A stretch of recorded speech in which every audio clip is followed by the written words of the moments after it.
Hola, ¿cómo les va? Bueno, seguimos con los tutoriales de lectura para ayudarlos en este proceso. Esta vez vamos a leer el texto de González Ríos. Este texto se llama ¿Qué es filosofía? La potencia de una pregunta imposible. Porque si vieron los videos anteriores recordarán que el pensamiento filosófico es un tipo de pensamiento que procede a partir de preguntas y que esas preguntas suelen ser, no voy a decir imposibles, pero muy, muy difíciles de responder. Y esta es la característica de la filosofía, que se mete con cuestiones realmente engorrosas que las demás ciencias también abordan, pero que intentan resolver de otra manera. La filosofía se queda en el interrogante y no le tiene miedo a aquellos interrogantes desproporcionados y difíciles que a lo largo de la historia no han conseguido una respuesta única o definitiva. Entonces, decimos que la pregunta filosófica tiene algo de imposible, por eso el texto imagino que se llama así. Bueno, también en los videos anteriores les hablé de Karl Jaspers, el texto La filosofía. Fíjense que cuando digo Jaspers, estoy diciendo Jaspers en realidad. Ustedes lo van a encontrar en el aula virtual. Ese texto clásico decía que la filosofía, como motor de pensamiento a partir de preguntas, tenía por lo menos 3 orígenes: la duda, el asombro y las situaciones límite. Este autor va a agregar un cuarto origen, que creo que ya lo mencioné en el otro video, que es el de la comunicación a través del lenguaje. Por eso González Ríos va a hablar del cuádruple origen de la filosofía. No es tan difícil de comprender. Si ven el video anterior, pueden relacionarlo con lo que leyeron en el primer texto que asignamos en el aula virtual. Entonces decíamos que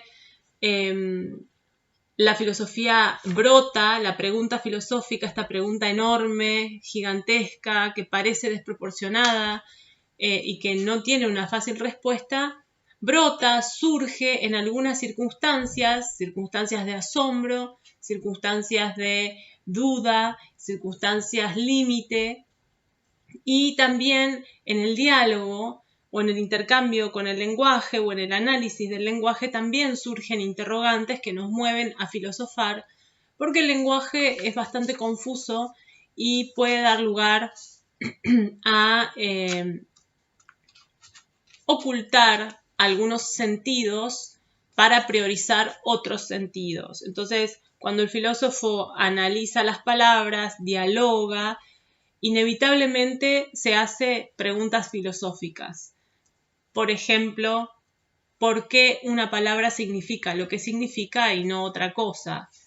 O cuando los filósofos trabajamos con el origen de las palabras, de dónde viene, por qué esa palabra y no otra, etcétera, etcétera. Por el momento lo vamos a dejar acá porque más adelante, durante el año, vamos a estudiar el trabajo lingüístico que hace el filósofo, especialmente el filósofo del siglo XX y del siglo XXI.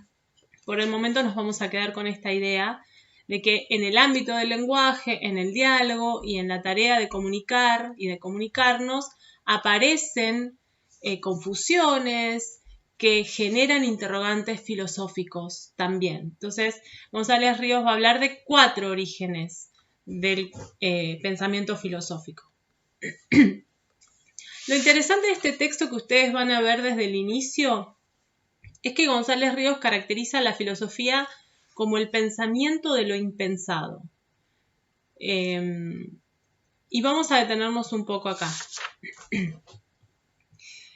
González Ríos dice en la página 23 que cuando irrumpe algo imprevisto, algo que no teníamos para nada dentro de nuestro horizonte de posibilidades, inevitablemente aparece un interrogante filosófico.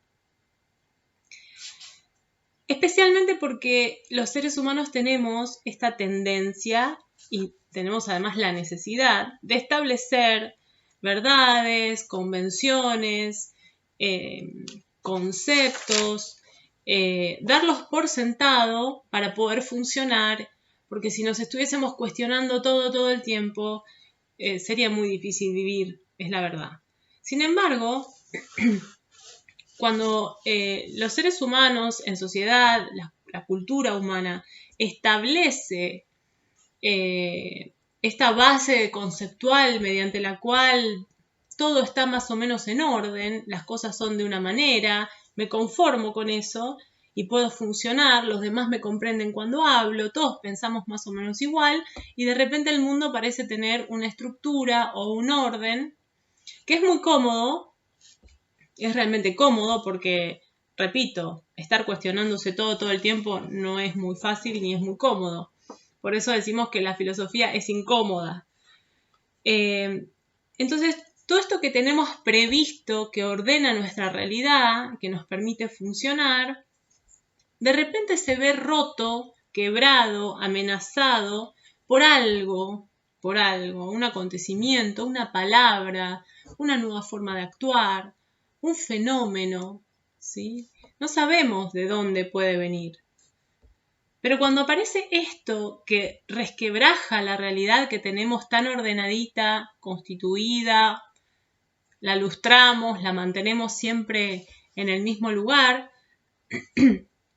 cuando se fisura esto, esta estructura de pensamiento que venimos construyendo hace tanto tiempo, que tal vez heredamos de nuestros padres, y que, digamos, está bien que sea así, no se rompe, inevitablemente aparecen preguntas filosóficas. Por eso la filosofía tiene, según González Ríos, el compromiso como tarea, como profesión también, de no dejarse comprar por ningún esquema conceptual establecido. La idea del filósofo, de la tarea del filósofo es sospechar continuamente de los esquemas conceptuales, porque es la tarea filosófica justamente. A veces poner en duda o resistir esos esquemas conceptuales que están constituidos sirve para decir, bueno, está bien que pensemos así, reafirmamos lo que pensamos.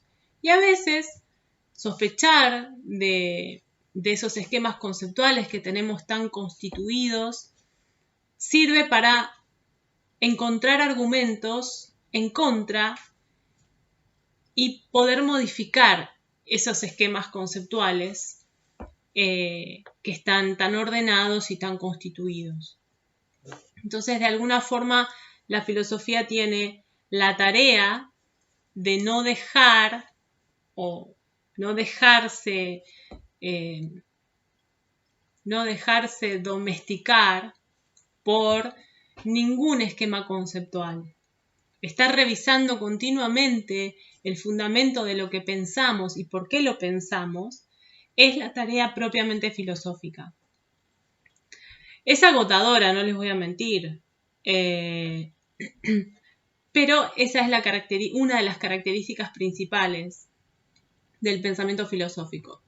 Entonces González Ríos dice que de alguna manera lo impensado, lo que nunca nadie piensa que vamos a pensar, es justamente aquello que el filósofo debe pensar.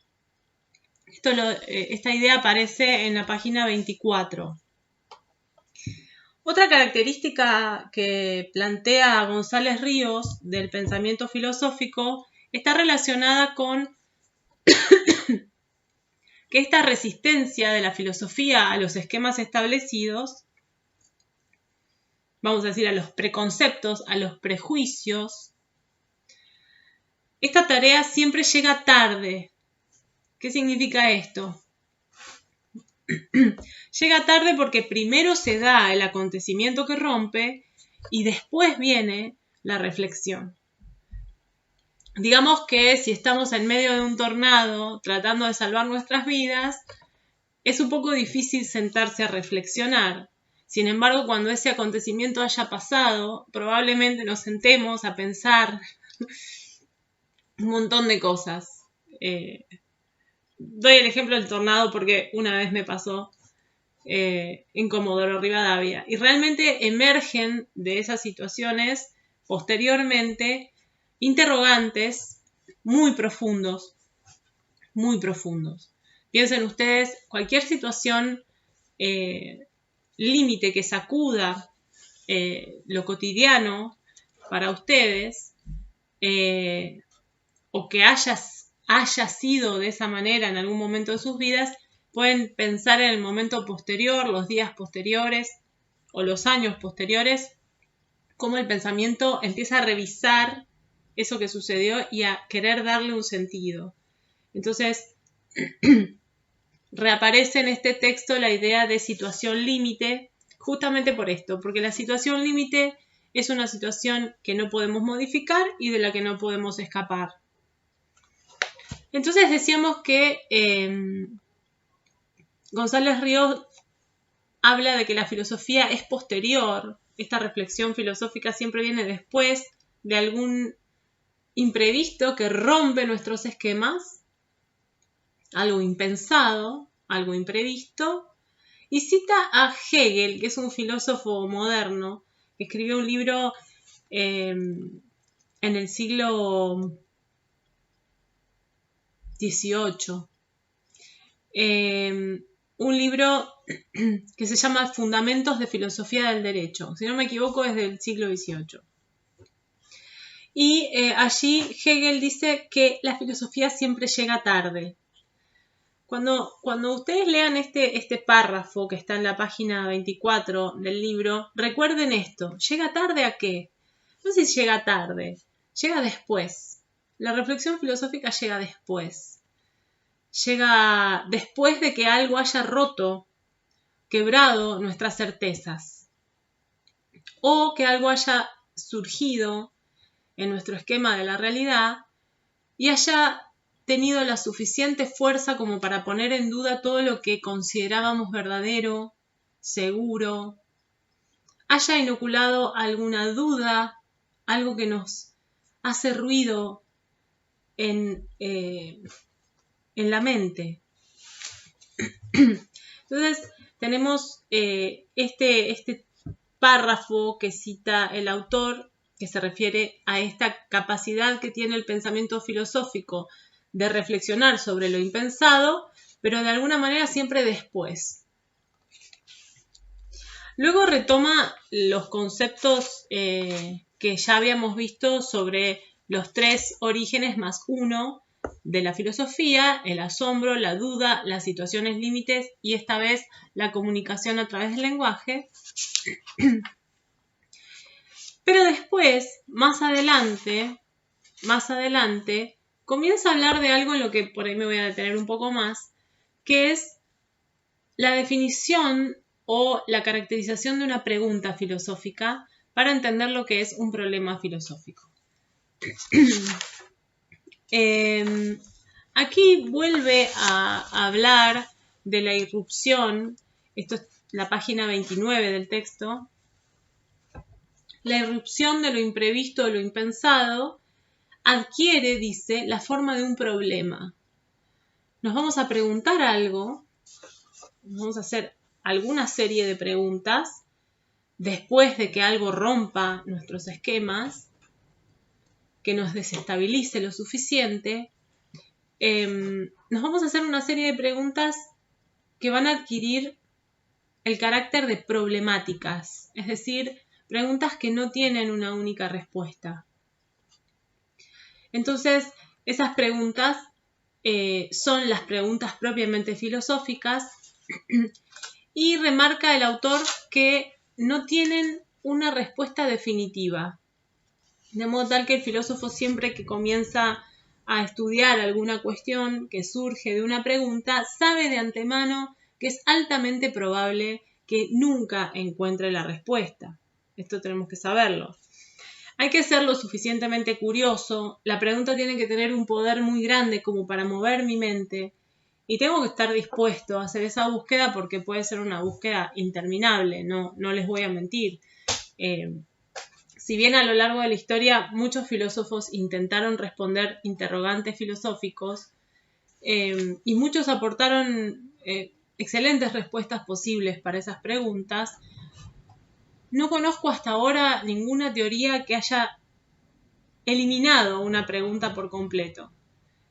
Bertrand Russell, que era un filósofo inglés, que ganó un premio Nobel de Matemática, decía que en realidad a lo largo de la historia las preguntas se habían ido respondiendo. Por ejemplo, en la antigüedad, las preguntas que se hacían los filósofos previos a Sócrates, los presocráticos, son preguntas que algunas permanecen siendo filosóficas porque no tienen una respuesta última, pero otros interrogantes ya están dentro del campo de las respuestas que la ciencia realmente logró dar. La ciencia ha respondido a interrogantes, y esos interrogantes que el ser humano se ha hecho a lo largo de los tiempos salen de la esfera meramente filosófica para pasar a formar parte de la historia de la ciencia. Entonces, nosotros cuando hablamos de interrogantes filosóficos hablamos de interrogantes que aún no han conseguido ese estatus de interrogante respondido y que tienen una estructura particular. Ya les había dicho en el tutorial anterior que la pregunta filosófica es la pregunta por el qué. Aquí el autor retoma esa idea y dice que las preguntas propiamente científicas tienen una estructura similar a las preguntas que empiezan con el cómo funciona algo o para qué sirve, ¿sí? Incluso hasta por qué puede preguntarse la ciencia. Pero cuando estamos en el ámbito de la filosofía aparecen otro tipo de interrogantes que son los interrogantes por el qué. Y en la página 29 da un ejemplo de un interrogante famosísimo, uno de los interrogantes más famosos de la historia de la filosofía, que lo formuló Leibniz, un filósofo moderno, que es la pregunta por la existencia, pero Leibniz la formuló de una manera novedosa para la época, que nos sigue interpelando hasta el día de hoy. ¿Por qué hay algo y no más bien la nada? El autor la traduce de esta manera. ¿Por qué hay cosas y no más bien nada? Ustedes piensen qué significa este interrogante. ¿Por qué hay existencia? Es una pregunta muy, muy, muy profunda, una pregunta famosa, como les decía, y que muchos filósofos intentaron responder, el mismo Leibniz también, y como se imaginarán, es una pregunta que puede ser respondida de manera religiosa también. Entonces, ahí empezamos a ver cómo algunas cuestiones filosóficas tienen relación con la religión y algunas cuestiones filosóficas también tienen relación con la ciencia. Después más adelante vamos a tratar de ver cuáles son las diferencias. Pero es importante que vayan notando que hay similitudes, especialmente entre la ciencia y la filosofía. La religión y la filosofía tienen una enorme diferencia que las distancia completamente y que tiene que ver con que la filosofía no acepta verdades últimas, como veníamos diciendo, no acepta verdades reveladas por la fe, nada más que por la fe, sino que intenta hacer una búsqueda racional. Entonces esa es la gran diferencia entre la filosofía y la religión. Sin embargo, los interrogantes que el ser humano ha respondido a través de Dios y de la religión, también ha intentado responderlos los mismos interrogantes a través de la razón y la filosofía. Esa es un poco la similitud. Yo diría que es más grande y más profunda la diferencia que la similitud, pero bueno, continuamos.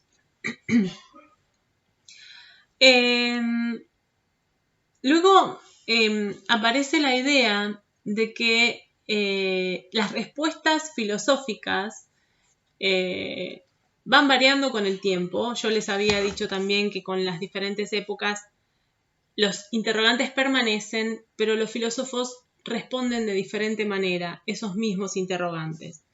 Entonces el autor, haciendo un poco una broma, dice que algunos filósofos, cuando se abocan a responder una determinada pregunta filosófica en determinado momento de la historia, hacen como que todas las respuestas anteriores no existen, como si siempre hubiese que empezar de cero, como si lo más importante fuese el interrogante en sí mismo y no la respuesta que dieron otros, porque si nos quedamos con las respuestas que dieron otros antes y no exploramos el interrogante por nosotros mismos, salimos de la esfera filosófica y entramos en otro campo. Porque de alguna manera es importante retomar lo que dijeron otros filósofos, pero también es importante actualizar el interrogante y no quedarnos con que lo que dijo alguien es la última palabra y ya está. Entonces, de alguna manera, el autor marca esta característica y dice algo así como que los filósofos suelen retomar el interrogante como si todas las respuestas anteriores cayeran en una especie de coma inducido. Las ponen entre paréntesis, las dejan ahí y retoman la tarea de cero para tratar de explorar el interrogante nuevamente. ¿Sí? Esto es una idea interesante, pero no es del todo cierta porque siempre que actualizamos un interrogante y nos volvemos a plantear qué es el bien, qué es lo malo, o qué es el amor en diferentes épocas, o qué es la realidad, inevitablemente estamos cargando las respuestas que dio la historia antes que nosotros. Pero bueno,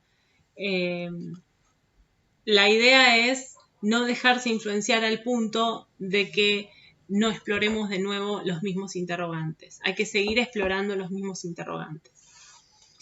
Entonces, finalmente en la página 30, el autor vuelve con esta idea de que justamente por este ejercicio de retomar el interrogante, la filosofía siempre es entendida primero como una búsqueda. Es como un camino y no como un punto de llegada, sino como un camino.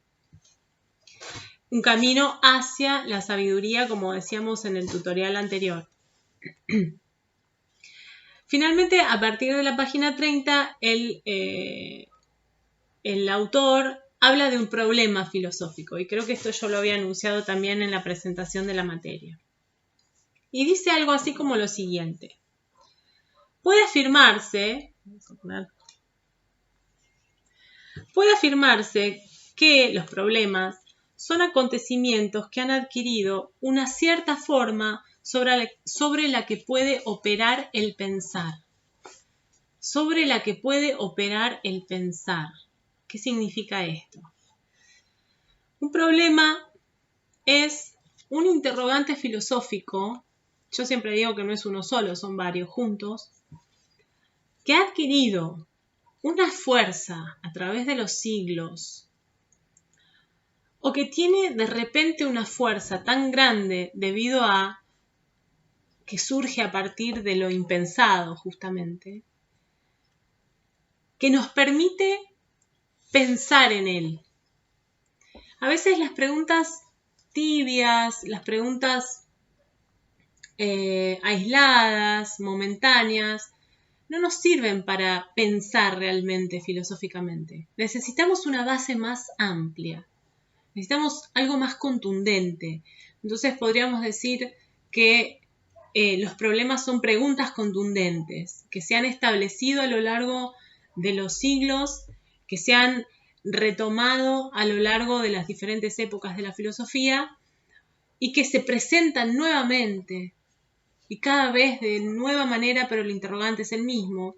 Entonces, sobre esa cuestión que tiene tanta estructura, que tiene tanta fuerza, yo puedo ponerme a pensar. La puedo reconocer y puedo ponerme a pensar. Eso está en la página 30. Estamos entonces en la página 31 del texto de González Ríos, tratando de entender lo que es un problema filosófico. González Ríos nos muestra cómo está compuesta la palabra problema. ¿Se acuerdan que yo les había dicho que los filósofos trabajamos con las palabras, analizamos las palabras para tratar de comprender mejor su significado? Problema tiene una partecita que se llama raíz de la palabra, que son las 3 primeras letras, en este caso, pro, que viene de una palabra muy antigua que significa proyecto o promesa. Todas las palabras que tienen ese prefijo pro, proyecto, promesa, prometer, procrear, etcétera, tienen que ver con algo que va para adelante, que no termina en el momento, sino que se extiende hacia adelante, que se proyecta hacia adelante. En este caso, cuando hacemos una pregunta filosófica, no termina, sino que comienza un proceso bastante largo, y por eso decimos que un problema es aquello de lo que se ocupa el filósofo. Necesitamos un problema para trabajar. Necesitamos un problema para poder hacer filosofía. Porque si no hay nada realmente problemático, no hay filosofía. Puede haber otra cosa, puede haber un intercambio de opiniones, puede haber una charla. Pero para que haya pensamiento filosófico tiene que haber una pregunta que sea lo suficientemente problemática como para disparar un proceso reflexivo de pensamiento en busca de una respuesta, o de la mejor respuesta posible, o de una respuesta posible. Entonces, a veces hacer filosofía no tiene que ver con conseguir respuestas, sino con reconocer problemas. Reconocer dónde está el problema puede ser el inicio de una solución, y en el caso de la filosofía es el inicio de la filosofía misma. Entonces ahora les propongo un ejercicio que tiene que ver con volver al aula. Vamos a tratar de comprender un poco mejor lo que es un problema. En el aula yo les dejé 2 links para que vean una escena de una película que se llama Matrix, que algunos la deben conocer o tal vez la vieron. Es una película de 1999. Y una escena breve de una película que también la deben conocer, Alicia en el País de las Maravillas, porque el autor juega con estas 2 obras, Matrix y Alicia en el País de las Maravillas, para tratar de situar nuestro pensamiento en reconocer en qué consiste la irrupción de lo impensado en la vida cotidiana. ¿Cómo aparece un problema que puede ser llamado filosófico en la vida cotidiana? Fíjense que vamos a hacer el siguiente ejercicio. Ustedes van a ir a ver esas 2 escenas y van a volver al video. Los que ya vieron la escena siguen. Los que no, ponen pausa y después vuelven. Entonces decimos que en filosofía a veces es difícil comprender algunas cuestiones, por eso los profesores trabajamos con metáforas, con imágenes mentales, con escenas de películas, con poemas, como para que ustedes vayan situando la mente en esta sintonía filosófica, en este modo de pensar tan especial que es la filosofía, y después, más adelante, cuando sigamos cursando, ya no vamos a usar tanto películas, poemas, sino que vamos a ir buscando ejemplos reales más cercanos a nuestra vida como para ejercer el pensamiento filosófico. Pero por el momento vamos a empezar con esto, con ficción. Vamos a empezar analizando la escena de Matrix y la primera escena, una de las primeras escenas de Alicia en el País de las Maravillas, que a diferencia de Matrix es una obra bastante más vieja porque la escribió un profesor de lógica, vamos a decir un filósofo, Lewis Carroll, en 1865, si no me equivoco. Entonces, es una obra emblemática de la literatura occidental. ¿Qué dice González Ríos en la primera actividad que nos propone? La página es la página 33. Yo les propongo que hagan esta actividad.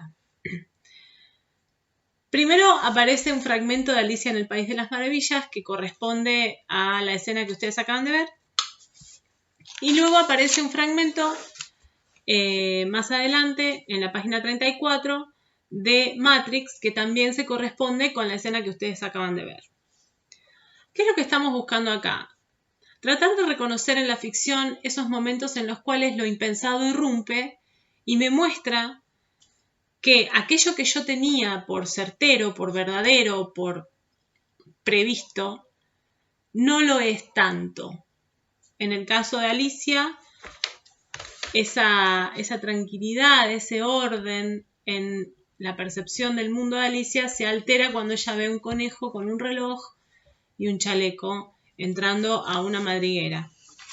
Y en el caso de Matrix, ese orden de la realidad se altera cuando Neo, que es el personaje principal, se encuentra por primera vez con una falla en un sistema operativo y empieza a dudar. Los que vieron la película lo recordarán, los que no la vieron pueden hacer el ejercicio de verla.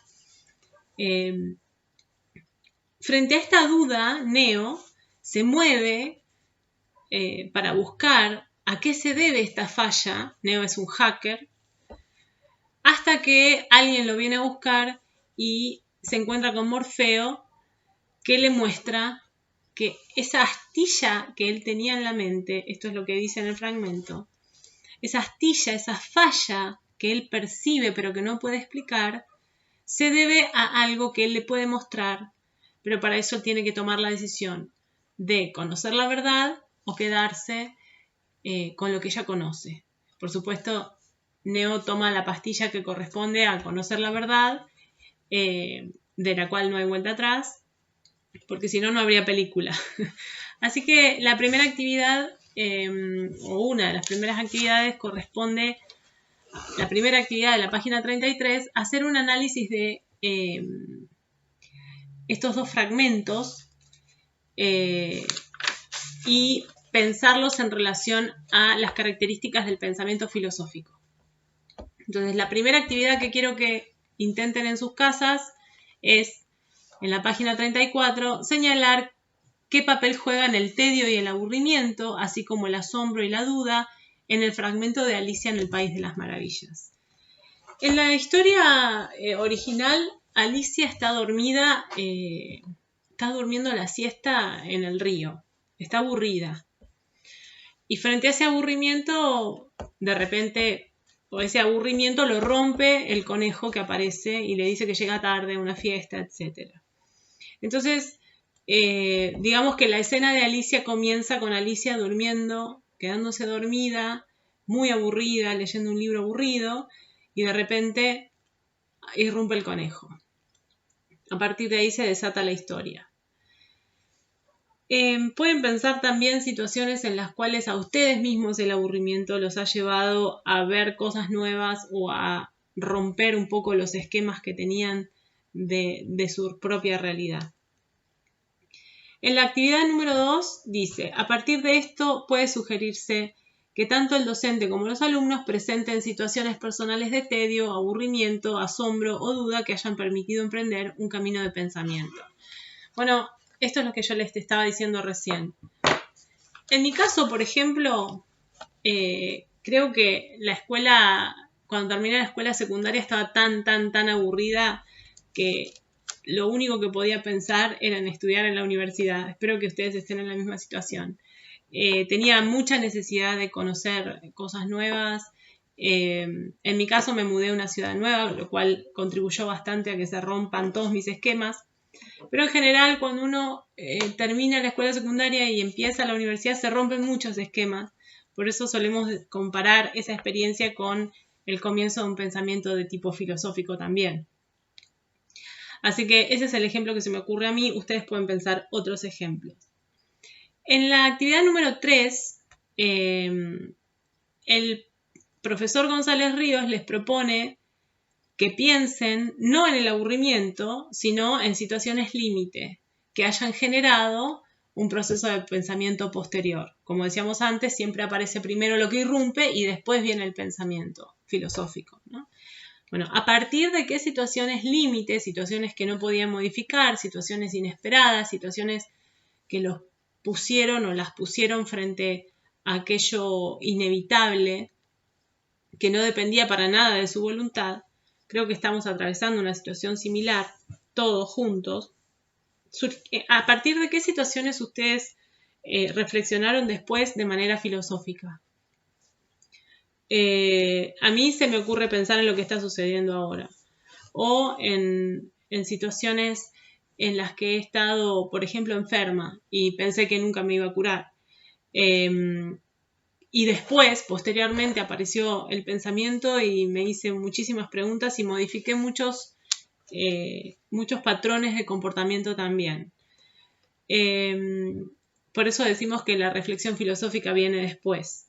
Estoy pensando qué pasará después de esta cuarentena y cuántas preguntas nos vamos a hacer los seres humanos y la sociedad argentina también en relación a esto que nos está pasando. Ya estoy viendo que mientras estamos en cuarentena están surgiendo interrogantes, todos estamos haciéndonos interrogantes, todos estamos repensando nuestra vida de alguna manera, y si bien eso no es filosofía académica, sí es un tipo de pensamiento filosófico que después nosotros podemos analizar académicamente cuando nos volvamos a ver.